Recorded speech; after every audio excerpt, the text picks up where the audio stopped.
Ujú.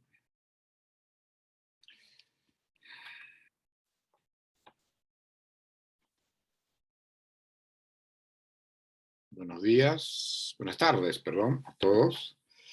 ¿Cómo están?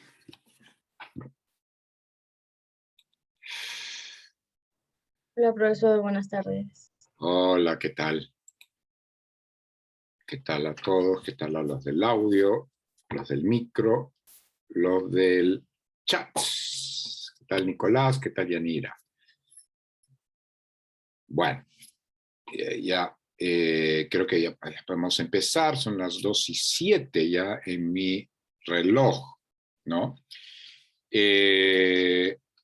Estuvimos viendo pues la semana pasada, estuvimos viendo el, eh, eh, el método, ¿no? Stanislavski, ¿no? El método actoral que se difunde a partir de los años 30, 40, en la década de los 50, uno de los discípulos pues, mayores de Stanislavski, que es Strasberg, va a los Estados Unidos y él ayuda a fundar el llamado Actor Studio en Manhattan, ¿no? En Nueva York, de donde salen pues estas grandes estrellas del cine. Marlon Brando está ahí, por supuesto, Paul Newman, está ahí Robert De Niro, Meryl Streep,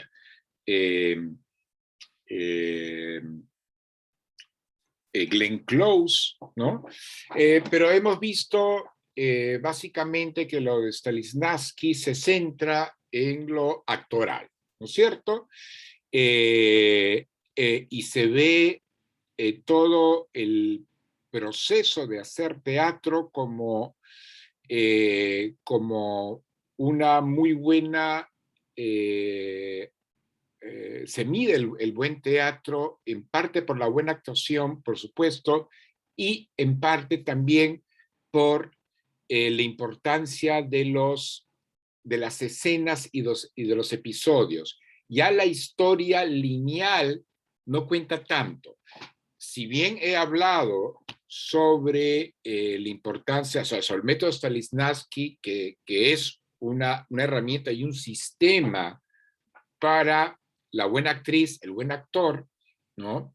En cierto modo, ya con las décadas, el público también se ha ido adaptando y el público también busca naturalidad, pues, en la actuación, ¿no? Así que el método Stanislavski, si bien se dirigía hacia los actores y las actrices, en cierto modo también repercutió sobre eh, la, eh, eh, sobre la evaluación que hacía el público sobre una obra teatral. Y de hecho el público, para hablar de la esfera occidental, hablo de Europa perdón, y las Américas, de hecho el público también se adaptó a ver a lo largo, en la última década, desde la última década del siglo XIX, a partir de Pirandello, con el teatro del absurdo, ¿no? Pirandello fue el padre del teatro existencial o del absurdo, y de eso me voy a explayar el día de hoy, esta sesión. El teatro se fue pues complejizando a lo largo del siglo XX, ¿no? De hecho, en muchas obras teatrales todavía cuenta pues el buen argumento, la línea argumental, ¿no? Donde hay un inicio, un desarrollo, un desenlace, en fin, eso no se va a ir. Pero también surgen nuevas propuestas teatrales donde la línea argumental, esa línea aristotélica, esa unidad de acción de la que hablaba Aristóteles, va a romperse, ¿no? Va a romperse. Y de hecho, cuando veamos lo que han sido las artes en las primeras décadas del siglo XX, ¿no? De los 1915 hasta 1930, 40 en adelante, pero esas décadas del 1915, 1930, digamos, a nivel de música, de artes, de teatro. El cine tardó un poco más porque el cine era un medio de expresión más tardío, pero el cine también va a aprender de las artes a explorar, ¿no?, la forma de narrar, la forma de presentarse. Así que pues tenemos este teatro donde la línea argumental, textual no importa tanto. Siempre es bueno recordar cómo fue el teatro con los griegos, cómo fue el teatro con el barroco que hemos visto, ¿no? Donde la línea argumental sí importa, el texto escrito importa, sobre todo en el barroco, desde Lope de Vega, que era todo versificado, ¿no es cierto? El teatro de Shakespeare también era parte versificado y parte se hablaba en prosa, pero la letra importaba, el sonido importaba, todas las figuras literarias importaban, ¿no? Y también los personajes estaban circunscritos a la historia, los personajes estaban subordinados a la historia, tal como había enseñado Aristóteles, y eso se sigue dando en el teatro del Renacimiento, se sigue dando en el teatro del Barroco, que hemos visto, pero ya con el arte contemporáneo del siglo XX, eso se va destruyendo. Es decir, tenemos que el teatro contemporáneo y sobre todo el teatro llamado de vanguardia, y vamos a ver uno digamos, de los, una de las ramas más importantes del teatro de vanguardia, que es el teatro del absurdo, que representa Samuel Beckett, que es el autor que vamos a ver hoy. Es un teatro donde la línea argumental no importa, o sea, parece que no hubiera una línea argumental, e importan las secuencias, secuencias por secuencias, ¿ya? Lo que voy a empezar a hacer es dar un panorama, digamos, social, cultural, casi filosófico, masticadito. No quiero anunciar algo especialmente complejo, porque no cabe, ¿no?, sencillamente complejizarlo tanto, pero sí, el teatro del absurdo, que empieza con Pirandello, repito, pasa por Bertolt Brecht, le va a tomar la posta pues Samuel Beckett, que es el autor que vamos a ver, es este autor irlandés que tuvo una educación francesa, ¿no? Y por eso se manejaba perfectamente bien en los dos idiomas, tanto en inglés como en francés, ¿no? De hecho, Esperando a Godot, a Godot, se publicó originalmente en francés y él mismo lo tradujo al inglés, ¿no? Así que bueno, Beckett pues se manejaba en ambos idiomas, escribió novelas, pero se caracterizó, fue conocido sobre todo por su dramaturgia. Este teatro del absurdo es un teatro, digamos, que rompe de muchas maneras con el teatro tradicional. ¿Qué pasaba en Europa y en Occidente, digamos, como para que se diese eso, ¿no? Un factor importante es el de la crisis moral europea u occidental en general, ¿no? Todo el siglo XIX ha sido un siglo de secularización, se volvió cada vez más secular. Alguien podría tratar de no definir así precisamente, pero ¿qué entienden, qué palabras se les vienen cuando escuchan secular?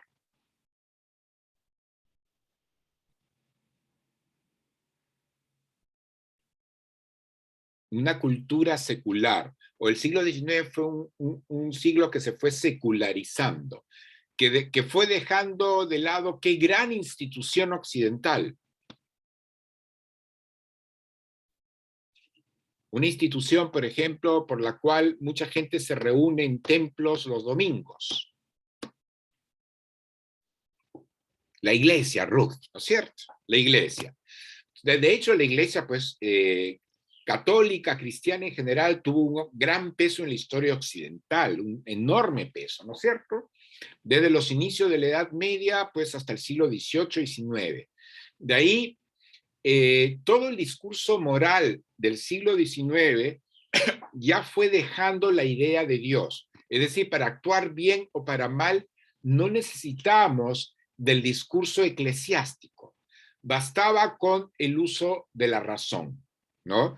De hecho, en las escuelas en Occidente, para empezar, esto tiene que ver con la Revolución Americana y sobre todo la Revolución Francesa, que separó famosamente Iglesia de Estado, ¿no es cierto? Ya en muchos nuevos estados que irían surgiendo, la primera década del siglo XX ya no tenían una iglesia como religión oficial, ¿no?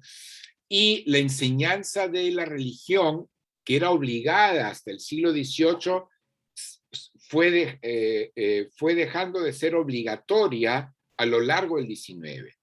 Entonces ya la construcción de lo moral, de lo que es bueno y lo que es malo, fue apoyándose en lo que Kant llamaría la razón subjetiva, ¿no?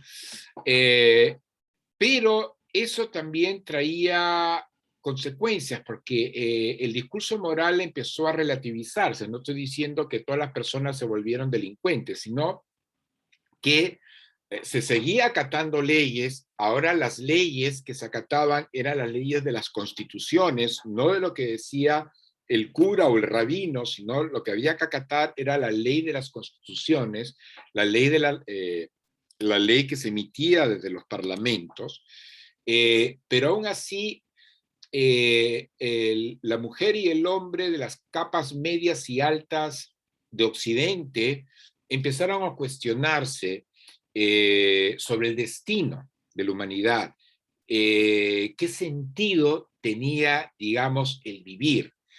Entonces se llegó a un relativismo moral en ese ámbito, en un ámbito más subjetivo, más interiorizado.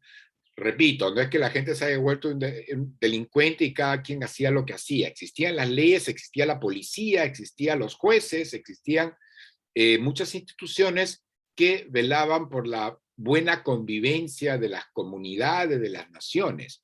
Pero en el foro interior la gente empezaba a preguntarse qué sentido tiene mi vida, a dónde voy, ¿no?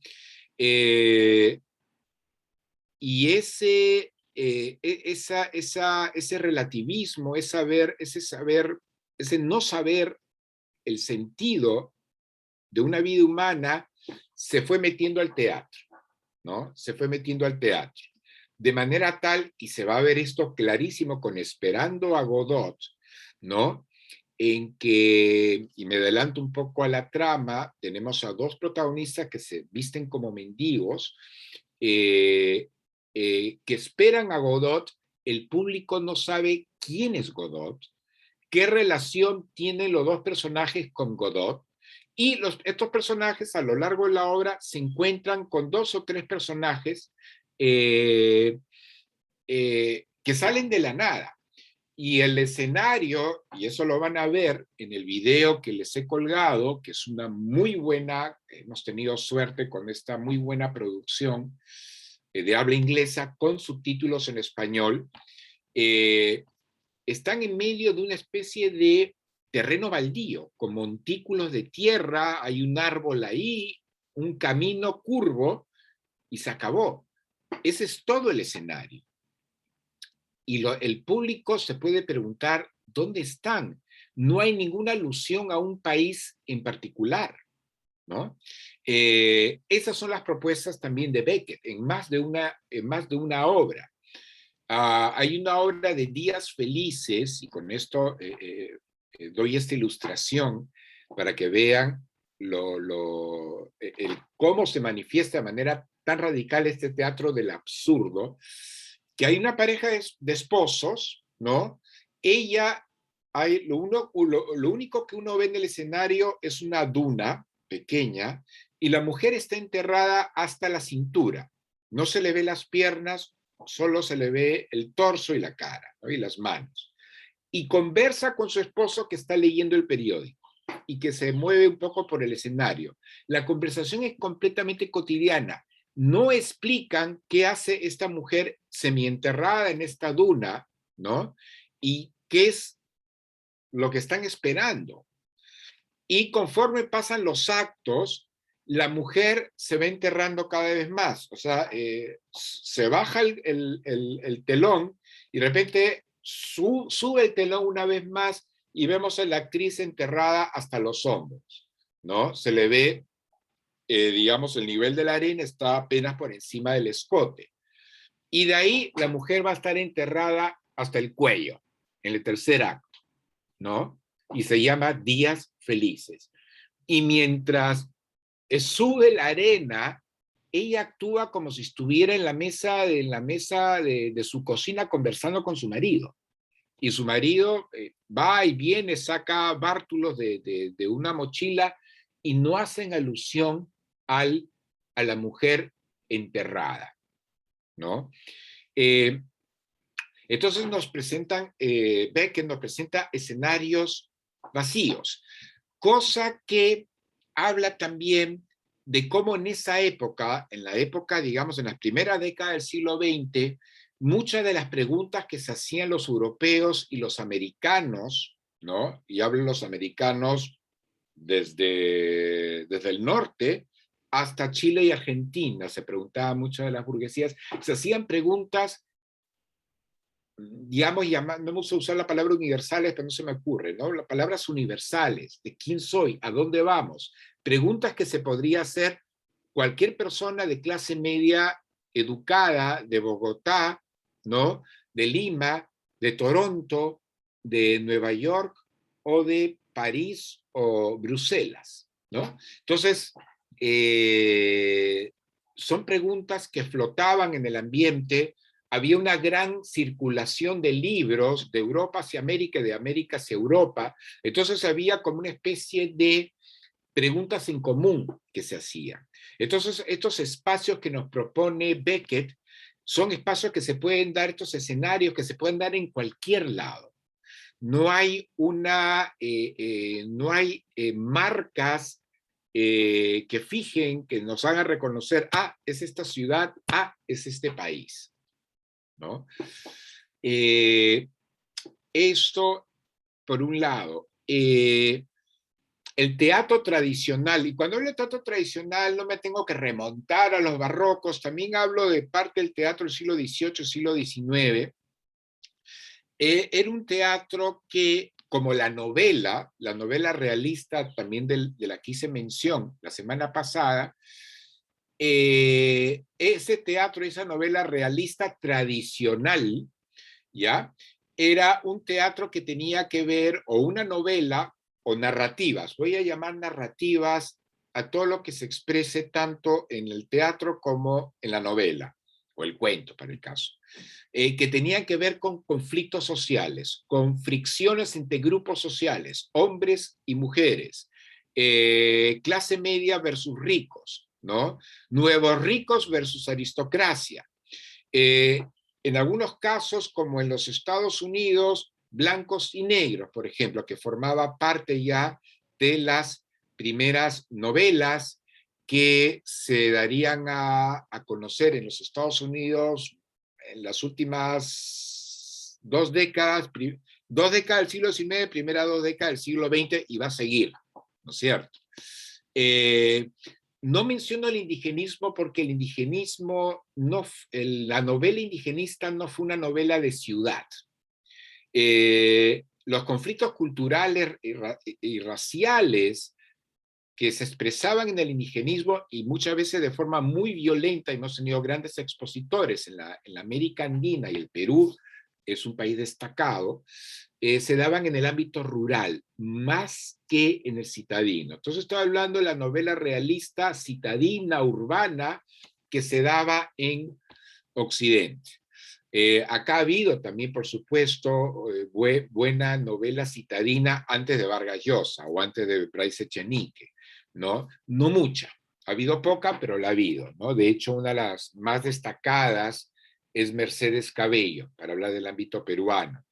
Y Mercedes Cabello sí retrató en la ciudad el conflicto de la mujer en la ciudad, básicamente en Lima, ¿no es cierto? Blanca Solo es uno de los grandes exponentes, pues la novela, la llamada novela naturalista, de realismo social. Entonces, tenemos este teatro realista, tradicional, urbano, y de repente aparece en el siglo XX, en las primeras décadas del XX, este teatro de vanguardia que deja de lado esos conflictos grupales y de clase y se enfrenta a y expone, digamos, el conflicto interior, el conflicto del individuo frente a los demás. El teatro se hace más existencial, más subjetivo, más filosófico, ¿no? Entonces, por lo mismo, se desprende, empieza a dejarle de lado en la escenografía, por ejemplo, como hablé de Beckett, referentes donde podamos el público ubicar, están hablando en París, están hablando en Dublín, están hablando en Londres, no importa dónde estén hablando, ¿no? Hay también en el teatro del absurdo, o el teatro de vanguardia, o la narrativa de vanguardia, hay cada vez menos alusiones a Dios. Hay, de hecho, narrativas, teatro, novela, donde se menciona la palabra Dios, pero algunos personajes, digamos, religiosos están ahí, pero no suelen ser los personajes religiosos que profesan una religión de manera, digamos, relativamente constante, no suelen ser protagónicos, son personajes secundarios, ¿no? Hay la novela malditista o la narrativa malditista donde se rinde culto al diablo o donde se reniega de Dios abiertamente. Pero el tema de Dios y del hombre y la mujer religiosa empieza a perder importancia en el teatro y en la novela o en la narrativa, repito, en general, ¿no? Luego, cuando estuvimos viendo el video de Alberto Isola, él hace referencia al lenguaje, a la incapacidad del lenguaje o de aprender el mundo, de captar el mundo, de concebir el mundo. O sea, el lenguaje, cuando digo lenguaje, no me refiero solamente a las lenguas naturales, el español, el inglés, el chino o lo que fuera. Me refiero a incluso los medios de expresión artística. Eso se ve, por ejemplo, en la pintura. La pintura tradicional tenía un lenguaje, es decir, teníamos un cuadro y ese cuadro tenía que representar algo, tenía que referirse a algo. Así como el lenguaje natural siempre se refiere a algo, cuando yo digo la palabra perro, en este momento que yo mencioné el sonido perro y ustedes hablan español, ya se imaginan ustedes en su cabeza automáticamente a un perro, grande, chico, blanco, negro, marrón, de la raza que fuera. Tal vez un perro de casa que tienen ustedes o algún perro X, ¿no? Entonces el lenguaje siempre tuvo, su principal función fue la de ser referencial, ¿no? La de referirse a algo. Así nos hemos entendido. Acuérdense cómo aprenden los niños la lengua. Los niños, lo primero que aprenden son sustantivos. Mamá, papá, agua, pupu, cuando ya saben que el pañal está lleno, o siempre eso, aprenden sustantivos, a veces señalan guau guau, le dicen al perro, ¿no? O señalan cualquier cosa. Entonces, esa era la función primordial del lenguaje. Pero en la pintura, por ejemplo, tenemos un cuadro y tenemos algo pintado en ese cuadro. Se refiere a un paisaje, se refiere a un hombre, a una mujer, a un bodegón, ¿no? A flores con su florero, a una bandeja de frutas, se refiere a una casa, se refiere a lo que sea, a un animal. Pero de repente aparece justamente en el siglo de las vanguardias, y acá voy a compartir con ustedes, este tipo de cuadros que ustedes han visto ya muchas veces, ¿no es cierto?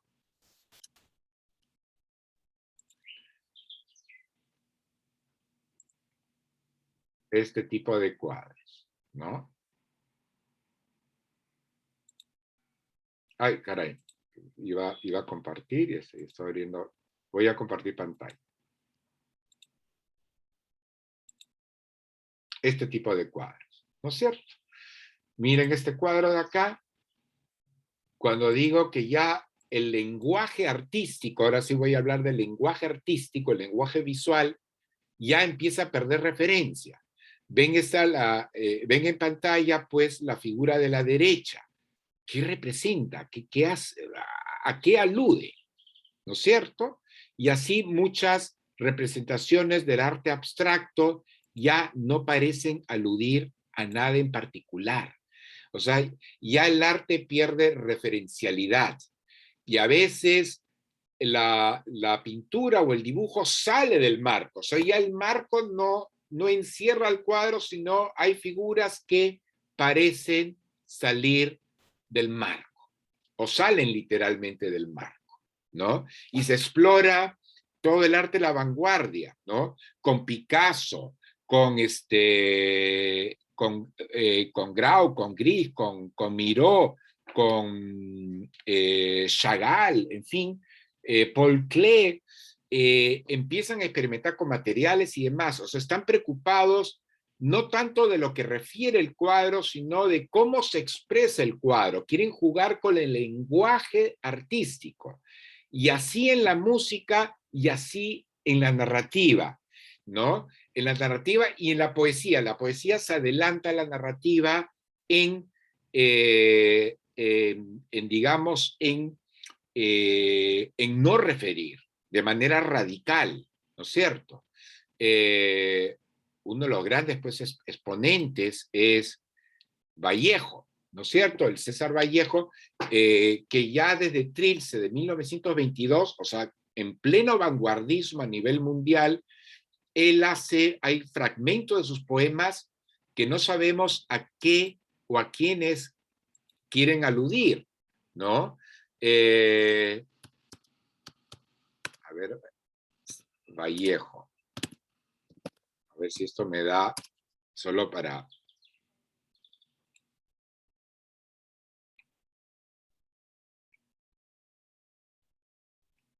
César Vallejo.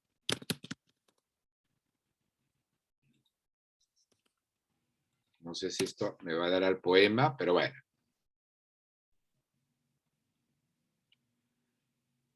Va, no importa. Pero si uno lee el Trilce de Vallejo, ¿no? Que fue el gran poemario de vanguardia de Latinoamérica, uno se da cuenta que ya no interesa a qué se refiere, porque es difícil buscar la referencialidad, sino lo que importa en Vallejo, poeta de vanguardia, un cuadro de vanguardia, cualquier expresión artística de vanguardia o literaria de vanguardia, es que los elementos de ese cuadro, los elementos de ese poema tengan relación entre sí, ¿ya? Tengan relación entre sí y no importa, repito, no importa a qué hagan referencia, ¿no? No importa lo que está fuera del cuadro, lo que está fuera del poema, importa el interior del cuadro, el interior del poema. En el teatro eso se va a dar. Cuando ustedes vean el, el, la obra de Beckett, ¿no? Esperando a Godot, no se rompan la cabeza pensando a qué hace referencia de fuera, a qué circunstancia social está haciendo referencia.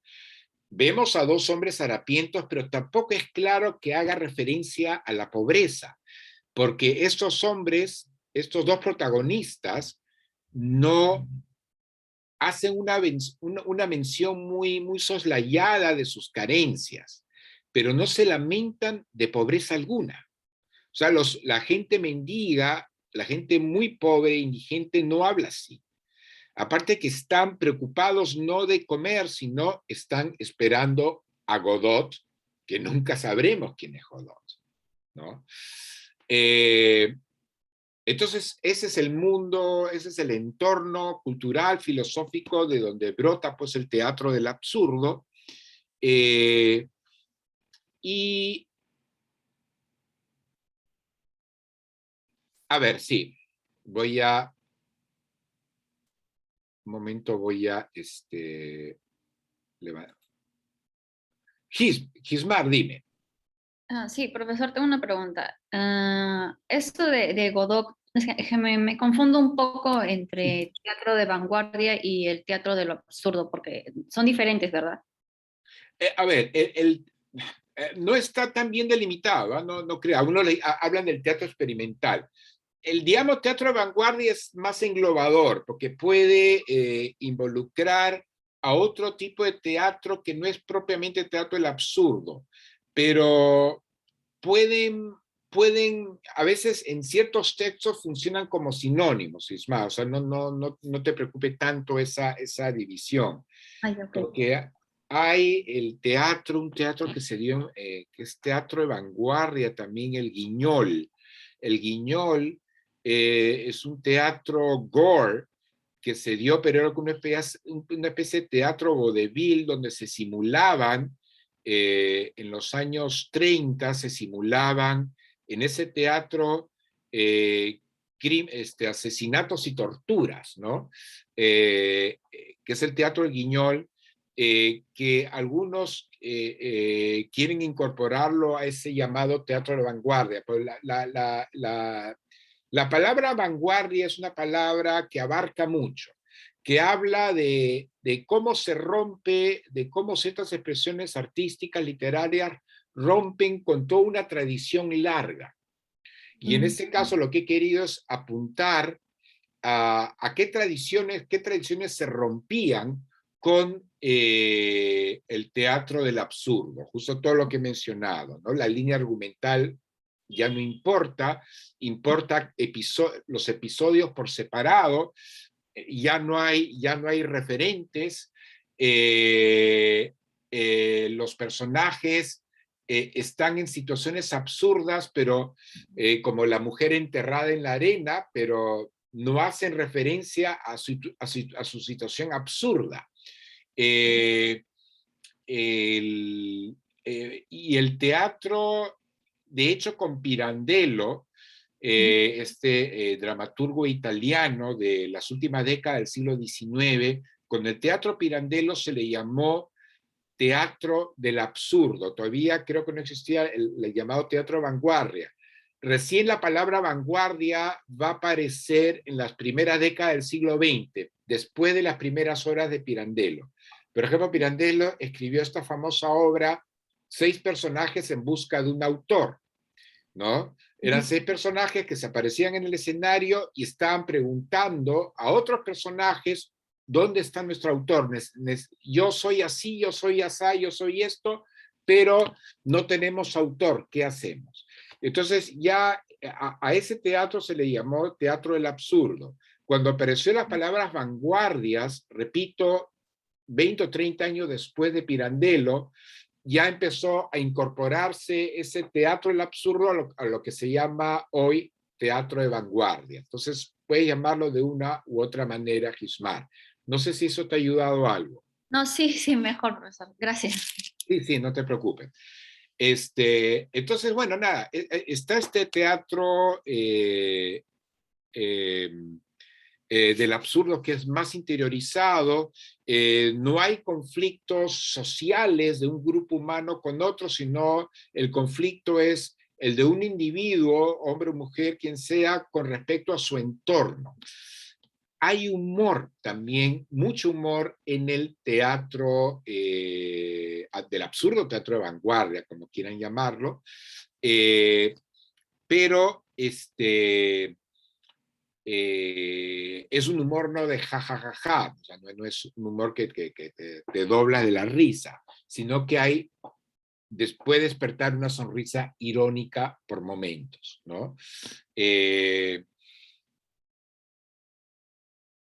Y hay otro,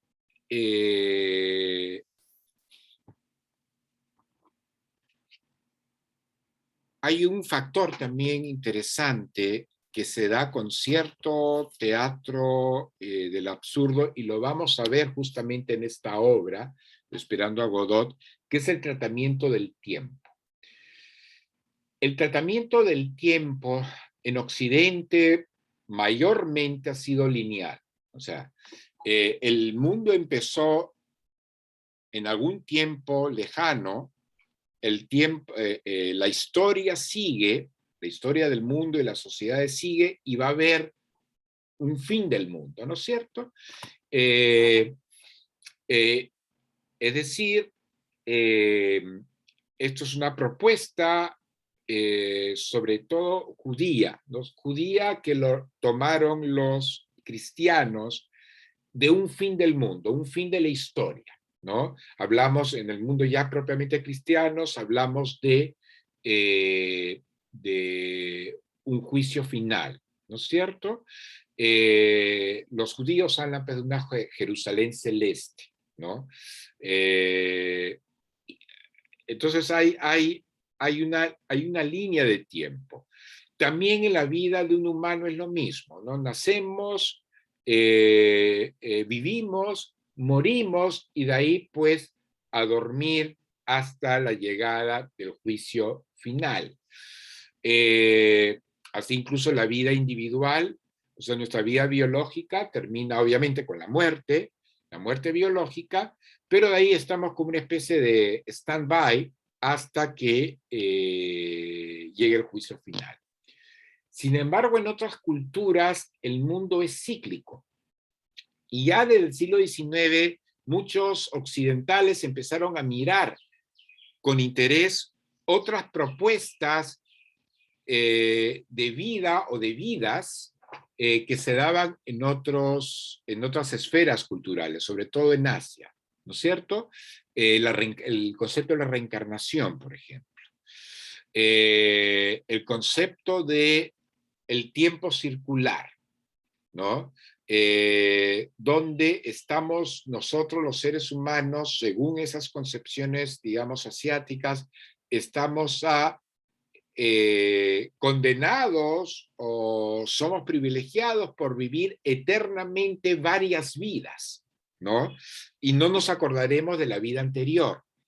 Entonces, y seguiremos en ese círculo donde pasaremos pues por todos los placeres y por todas las infelicidades y los horrores más intensos una y otra vez, hasta que por voluntad propia, por ejercicio espiritual, nos desprendamos de ese círculo y nos elevemos y nos integremos con esta gran unidad cósmica, para ponerlo en facilito, ¿no? De hecho, eso llamó la atención a muchos escritores del siglo XIX. Esto se plasmó más naturalmente en la narrativa, menos, por ejemplo, en las artes plásticas, y llegó también al teatro.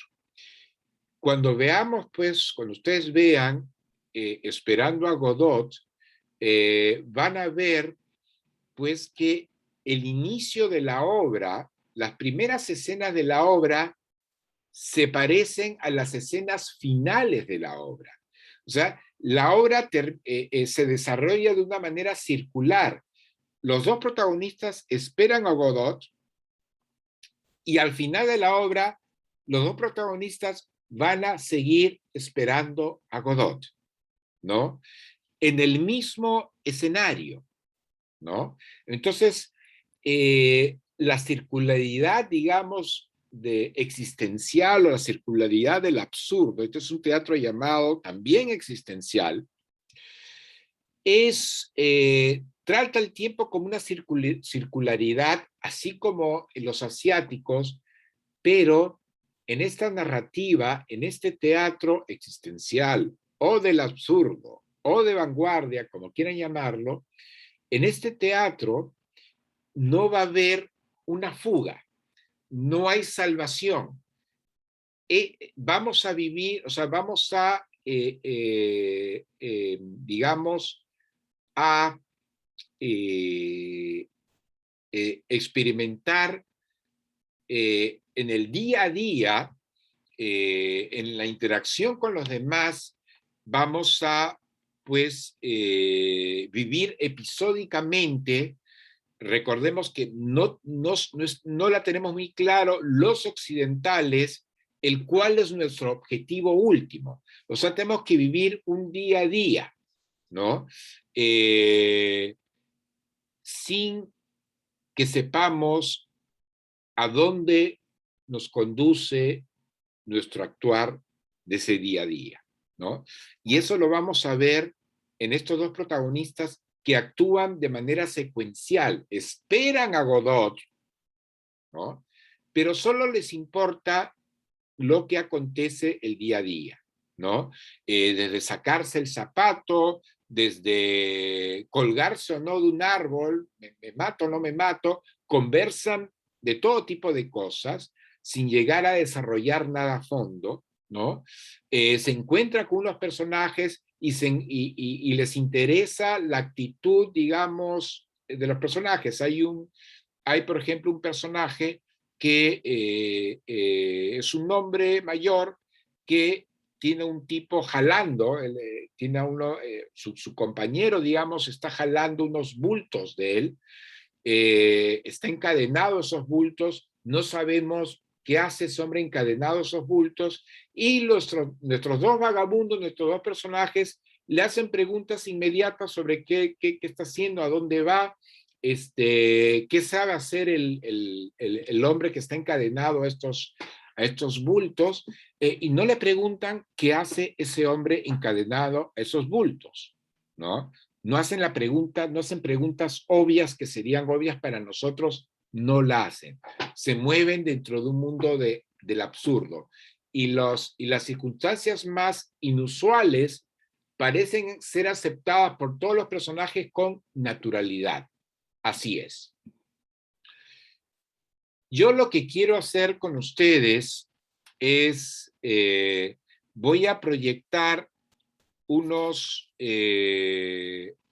4 minutos, digamos, de cinta del video que van a ver sobre Esperando a Godoy, los primeros 6 minutos, y quiero que mientras vean esos 6 minutos, ustedes, y los voy a reunir en grupos, ¿no? Los voy a reunir en grupos para que en grupos se pregunten qué es, cómo se puede aplicar o qué rasgos o qué lecciones del método de Stanislavski, que en cierto modo tiene que ver con lo que he estado diciendo yo del teatro de vanguardia, qué método de Stanislavski ha ayudado a estos actores que están en el escenario, a los que vamos a ver, ¿ya?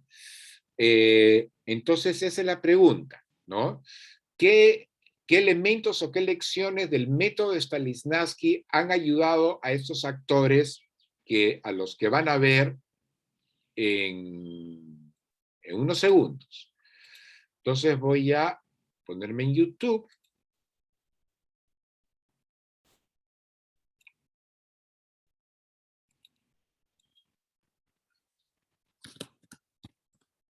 Ah, por Dios.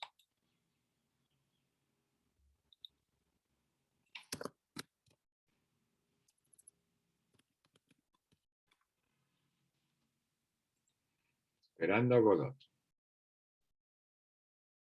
Esto es lo que tienen. To the best of my understandably shaky recollection, the first time I died went something like this. Be with you a moment before I venture any further. Basket.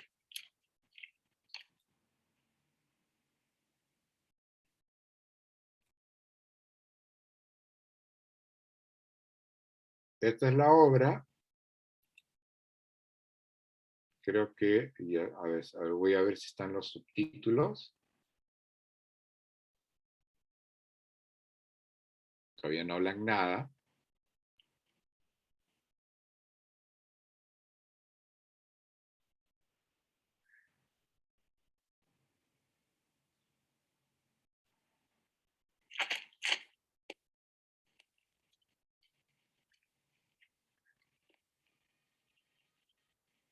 O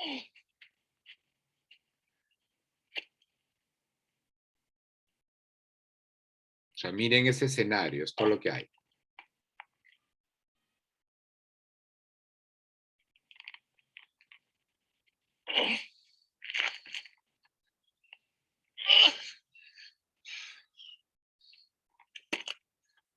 Nothing to be done. Ah, espera. Faltó los subtítulos, ¿no? I'm beginning to come round to that opinion. No hay nada que hacer, es la frase del primer mendigo que hemos, estaba sin subtítulos, porque lo he puesto tarde. No hay nada que hacer, y él replica, el hombre de pie replica, eso es lo que estoy pensando, ¿no? All my life I've tried to put it from me, saying, Vladimir, be reasonable. You haven't yet tried everything. And I resumed the struggle. So, there you are again. Am I? I'm glad to see you back. I thought you were gone forever. Me too. Together again at last. We'll have to celebrate this. But how? Get up till I embrace you. Not now. May one inquire where His Highness spent the night? In the ditch. A ditch? Where? Over there. And they didn't beat you? Beat me. Certainly they beat me. The same lot as usual? The same, I don't know. When I think of it, all these years, but for me, where would you be? You'd be nothing more than a little heap of bones at the present minute, no doubt about it. What of it? That's too much for one man. On the other hand, what's the good of losing heart now? That's what I say. We should have thought of it a million years ago, when the world was young. Stop blathering and help me off with this bloody thing. Hand in hand from the top of the Eiffel Tower, among the first. We were presentable in those days. Now it's too late. They wouldn't even let us up. Oh, what are you doing? Taking off my boot. That never happened to you. Boots must be taken off every day. I'm tired telling you that. Why don't you listen to me? Help me. It hurts. Hurts. He wants to know if it hurts. No one ever suffers but you. I don't count. I'd like to hear what you'd say if you had what I have. It hurts. Hurts. He wants to know if it hurts. You might button it all the same. True. Never neglect the little things of life. And what do you expect? You always wait until the last moment. The last moment. Hope deferred maketh the something sick. Who said that? Why don't you help me? Sometimes I feel it coming all the same. Then I go all queer. How shall I say? Relieved, and at the same time, appalled. Appalled. Funny.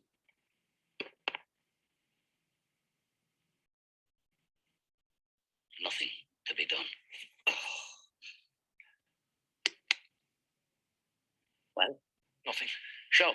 There's nothing to show. I'll try and put it on again. I'll air it for a bit. There's man all over for you, blaming on his boots the fault of his feet.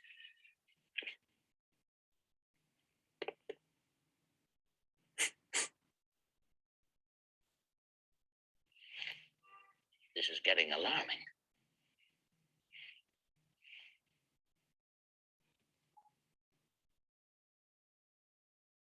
One of the thieves was saved. It's a reasonable percentage. Go. What? Suppose we repented. Repented what? Oh, we wouldn't have to go into the details. Our being born? One daren't even laugh anymore. Dreadful privation. Merely smile. Yeah, it's not the same thing. Nothing to be done. Go. What is it? Do you ever read the Bible? The Bible?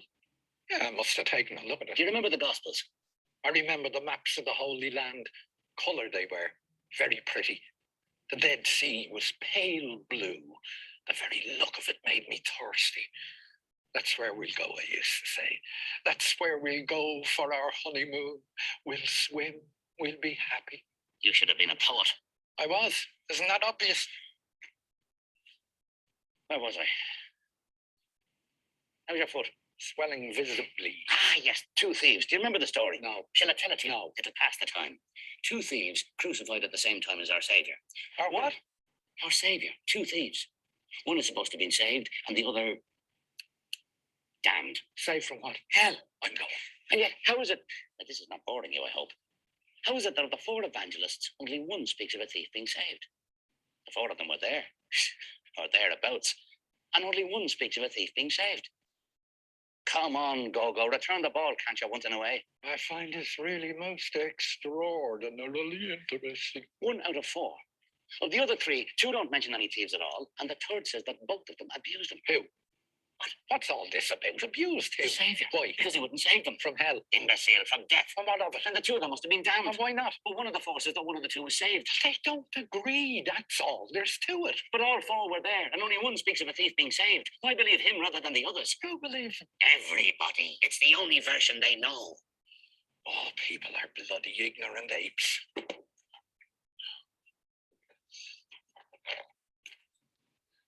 A ver, ahí veo una pregunta del chat. Ah, bueno, es otra pregunta. A ver, entonces, estos son los minutos que les había sugerido para ver estos primeros 6 minutos. Les voy a escribir, los voy a reunir en grupos. Creo que puedo hacer 4 grupos de manera aleatoria y van a responder a la pregunta que voy a escribir también ya cuando forme los grupos para que la recuerden, ¿no? ¿Qué aspectos, digamos, del método Stanislavski ayudan para actuar esta secuencia de 6 minutos que hemos visto? ¿Ya? No se preocupen, si una anterior pregunta la van a tener escrita, ¿ya? Piensen sobre todo en los objetivos, ¿no? Hablamos de la línea de acción según la emoción y según los objetivos, ¿no? Si piensan en los objetivos puede ayudarles. A ver, voy a dejar de compartir y voy a formar, repito, pues estos pequeños grupos. Formo 4. Se van a formar de manera aleatoria.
A ver.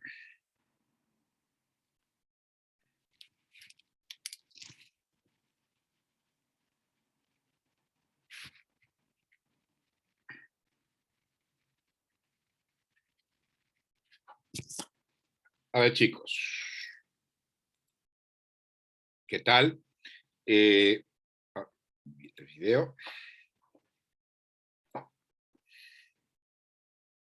Sobre la pregunta que les hice, o sea que imagínate que ustedes son los actores, uno de los actores, ¿cómo se ayudarían para interpretar esos 6 minutos?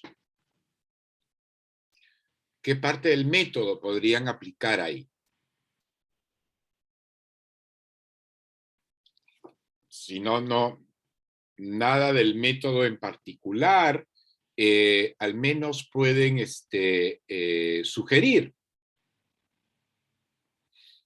algo que se les ocurra. A ver, un rato voy a compartir pantalla de esta página en blanco. Creo que ahí levantaron la mano. Gisbar, dime, a ver si nos puedes ayudar. Sí, en mi grupo estuvimos conversando sobre, a ver, primeramente que había una parte donde el personaje, el que estaba sentado, Sí. parecía estar nostálgico, triste, absorto en pensamientos. Ujú. Entonces, con las chicas quedamos en que quizás esa escena el actor pudo haber aplicado alguna gaveta de emociones que mencionaba esta Liznansky. Aplicar, perfecto.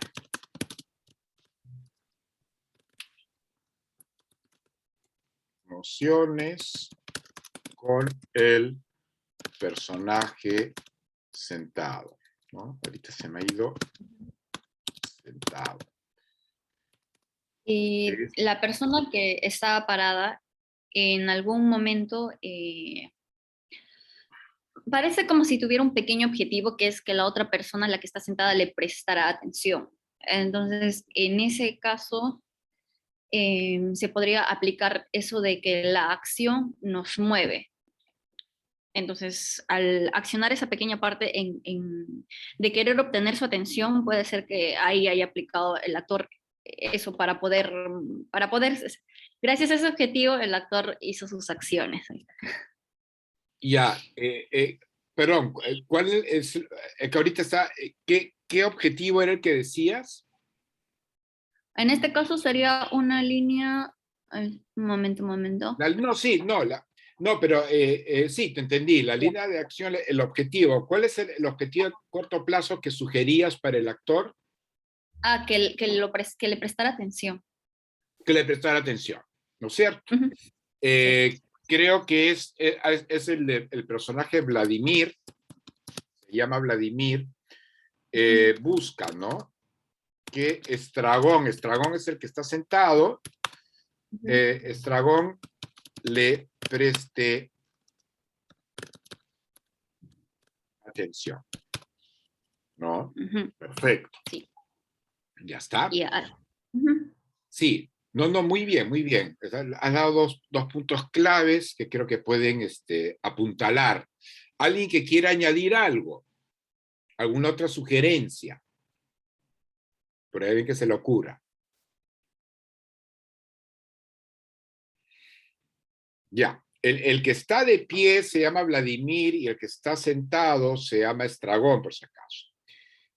A Vladimir le dicen Didi por momentos en la obra.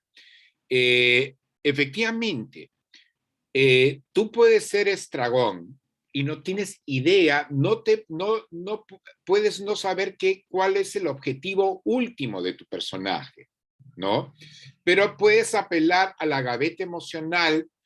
El director te dice, estás un poco melancólico, y ahí abres tu gaveta de la melancolía, ¿no?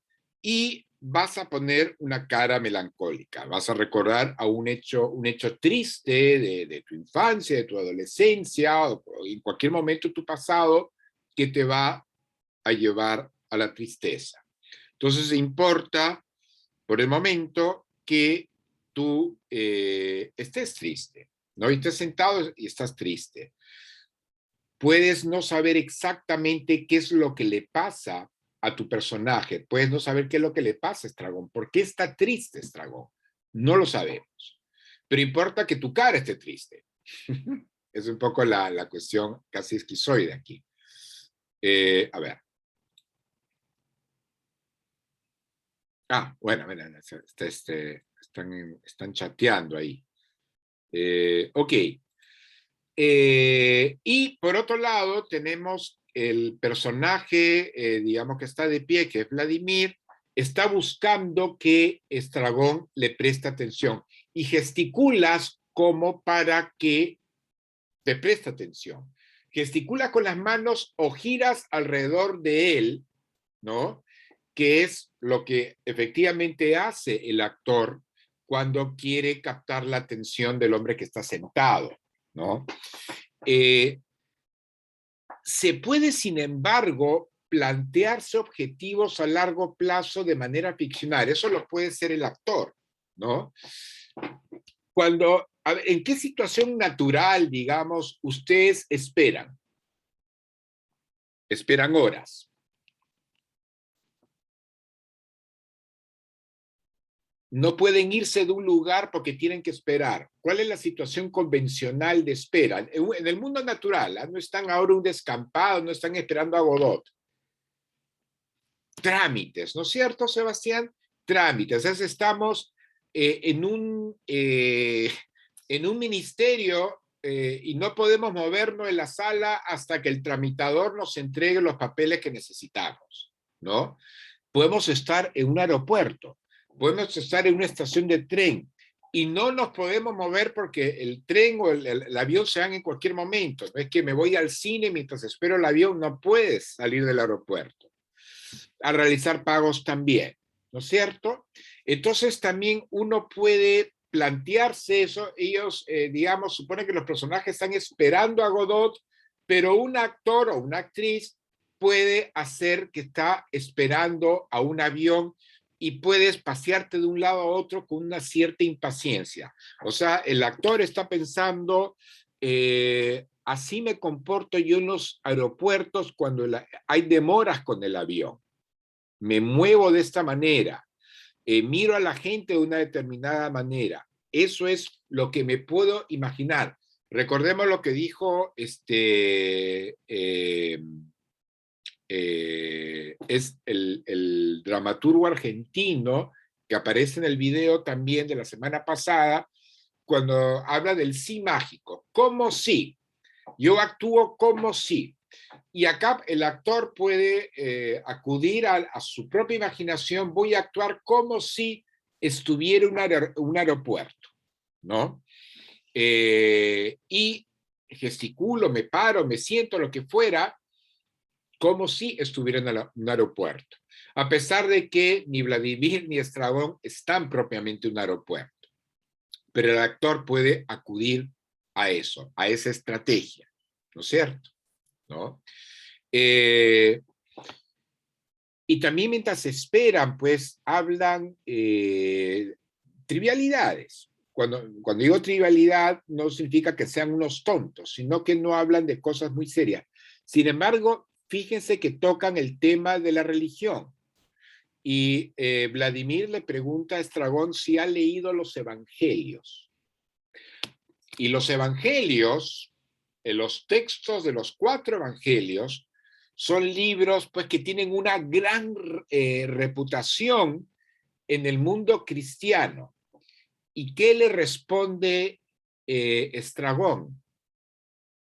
Le empieza a hablar sobre los evangelistas y sobre los mensajes de los evangelistas, sobre las parábolas y sobre Cristo. ¿Qué es lo que le captó a Estragón? ¿Qué le llamó la atención a Estragón cuando se mencionó la Biblia? O cuando vio la Biblia por primera vez. ¿Se acuerdan? Ahí estaba en el video. Mencionó algo de un mapa y un mar que estaba pintado de azul. Exacto, exacto. Se menciona el mapa, qué lindos colores tenía. El mar, creo que se refería al mar, qué lindo azul. O sea, digamos, no pudo haberse expresado más superficialmente del libro, tal vez uno de los libros más leídos de la historia, ¿no es cierto? Uno de los libros más leídos del mundo, más traducidos del mundo, ¿no? No solo en las Américas, en Europa, también se lee en África, se lee en Asia, menos en las comunidades cristianas, ¿no? Más tal vez en las evangélicas que en las propiamente católicas. Pero sin embargo, qué lindos los colores del mapa, ¿no? Entonces, eso también son señas de cómo, digamos, el discurso cristiano, católico cristiano, que ha tenido una gran vigencia, un gran prestigio a lo largo de siglos en la historia occidental, cómo se ve reducido a qué lindo mapa, qué lindos colores, ¿no? Entonces, fíjense cómo esa ideología secular, secularizada, se va impregnando, digamos, de una manera, se asoma pedacitos en esta obra, ¿no? Hay una propuesta a la cual el propio Samuel Beckett se negó, una interpretación posible del título. El título es Esperando a Godot, ¿no? Waiting for Godot. Para aquellos que saben inglés, esta es la palabra Godot. ¿Qué palabra está dentro de Godot? God, ¿no es cierto? Sebastián, God, Dios, esperando a Dios, que nunca llega. El propio Beckett se negó. No, es una tontería, ¿de dónde sacan eso? Yo no estaba pensando en Dios cuando escribí esto. Puede ser lo que se llama en psicoanálisis un lapsus lingüe, un lapsus de la lengua. Tal vez cuando Samuel Beckett pensó en este título o nombró a este personaje que nunca se va a ver en la obra, nunca vamos a ver a Godot, pensó en la palabra Godot, ¿no? Tal vez inconscientemente estaba pensando en God, en la palabra God, que significa Dios, ¿no? En inglés, y ya lo pensó de manera inconsciente, pero aparte le sonó, no sé por qué me suena la palabra Godot, aparte que él la concibió, recordemos, en francés, ¿no? En attendant à Godot. Y pues en francés no existe la palabra God, existe la palabra Dieu, ¿no? Que tiene la misma raíz de Dios, de Deus, ¿no? Que viene de Deus, perdón, de Deus latín, ¿no? Ahí viene de ahí, y de Deus, no sé, los latinos se prestaron de la palabra Zeus, o Zeus, ¿no? Zeus, que es Zeus, el dios, el rey de los dioses, el jefe de los dioses, digamos, griegos. Va, me estoy yendo por las ramas. Pero esto puede serlo o no, ¿no? Pero sí, cuando la gente hizo esta propuesta de la obra se llama, en el fondo, Esperando a Dios que no viene, lo que quieren aludir es a la época secularizada, descreída, donde el discurso de lo divino ya no repercute sobre ciertas sensibilidades, y eso, ¿no? Esa es una manera, o sea, es más interesante ver cómo se interpreta esa obra que lo que realmente estuviese pensando Samuel Beckett cuando concibió ese título para su obra teatral. ¿Alguna pregunta, comentario? ¿No? Remato esto, bueno, esto ya lo pueden ver en cualquier, en Wikipedia, lo que fuera, pero remato diciendo que Godot nace en Dublín en 1906 y va a morir en París, ¿no? En una ciudad, la ciudad, pues, capital de Praga, ciudad francoparlante, ¿no? En el 1989, ¿no?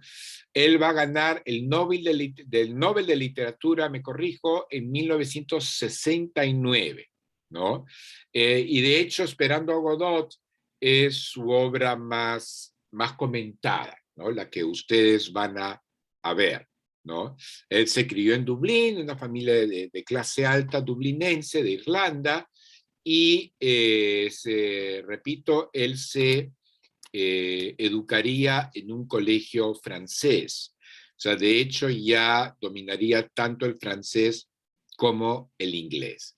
Y muchas veces son los irlandeses y los franceses los que se disputan, digamos, a Samuel Beckett en sus filas, ¿no?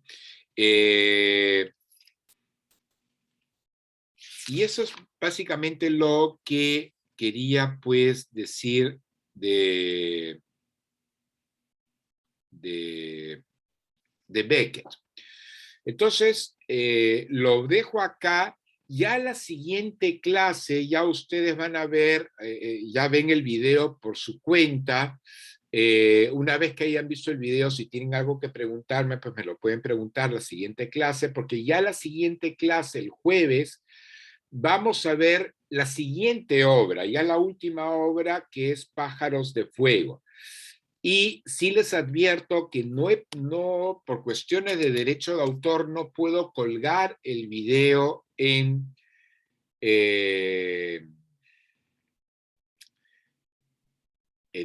Paideia, disculpen, se me fue el nombre, no puedo colgar el video en Paideia, o sea, lo tienen que ver conmigo, ¿ya? Lo tienen que ver conmigo. Y así que empezamos el jueves a ver la obra teatral que se montó en el Teatro de la Universidad Católica, en el Centro Cultural de la Católica en San Isidro. La dramaturga es María Daltaus, peruana, y hay dos actores principales en escena. Entonces, uno de los dos actores, Marisol Palacios, que es amiga mía, pues me ha facilitado este video, pues no lo puedo difundir, pero sí lo pueden ver conmigo en día jueves. Seguramente no vamos a terminar el jueves y vamos a ver parte del video, pues también el martes que viene. Cosa que ya el jueves último, que es el último día de clases, pues haremos una clase de repaso. Y ya, con esto pues termino y nos vemos el jueves a las 3 de la tarde. ¿Ya? Chao, chicos. Hasta la siguiente clase. Rodrigo. Gracias, Hasta luego. profesor. De nada. Chau, chau.